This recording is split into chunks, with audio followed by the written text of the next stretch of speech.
2015 brought us a lot of phones, but most importantly, it brought us some budget phones that had some really killer specs. And for me, it was a turning point and made myself to really take an objective look at budget phones and not just brushing them off as cheap. Also, Samsung brought us 4 flagships this year, and LG brought us 2. And sometimes it's hard to truly keep up with these phones, and some just get swept aside. I'm Kevin the Tech Ninja, and these are my top underrated phones for this year.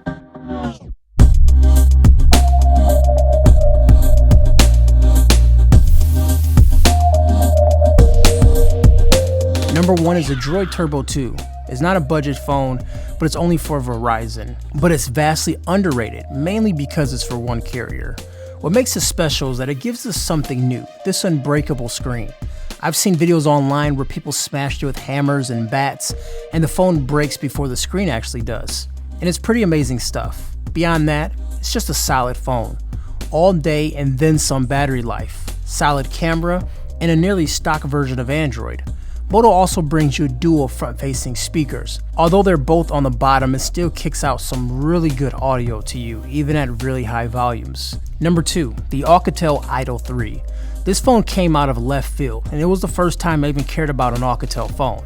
However, this phone is solid. Nice large display at 5.5 inches, and also is very slim in design. It ran a nearly stock version of Android, which was really nice. And it also had some updates to fix security bugs and even increase battery life. Front-facing speakers and a solid camera was something that you didn't find much in this price range up until this phone.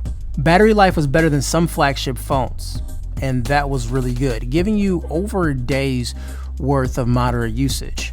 This phone was also really affordable. You could snag it for around $250 on Amazon, which was pretty dope in itself. Number 3 is another Motorola phone, but this time around it's the Moto X Pure. If the Moto X Pure came out in January or even February, it would have had a better shot. However, it came around the same time as the Note, the Edge Plus, OnePlus 2, and the iPhone. Very tough to battle these phones, so this phone got ignored. Heck, I ignored it too. But circling back around, it's a very good phone. Quad HD front-facing speakers, Moto maker. I mean, it has those killer specs that you'd expect on any major phone for this year. So yeah, really good phone, just terrible timing. Number 4, LG V10. Once again, it just came out at the wrong time. There are too many phones coming out at this time for this phone to have the floor for itself. But the camera that's on it is sick. The video recording feature is amazing, and the build quality feels ultra premium. I think it's vastly underrated from reviews and also what people are saying about it. Now, I've seen a few commercials for it online, which doesn't really show off the phone, and much press really just kind of reviewed it and brushed it aside. But I think it's a solid phone that if you got this phone, you'd be really impressed with it. And I'm enjoying my time with it so far. And also you can find this phone for around $500 at T-Mobile sometimes. So it's one of those phones that it's cheaper than Samsung, cheaper than Apple, and it's really solid still. Very good phone.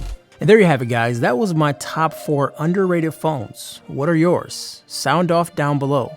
If you like this video, hit that subscribe button and press like. I'll talk to you guys later. Peace.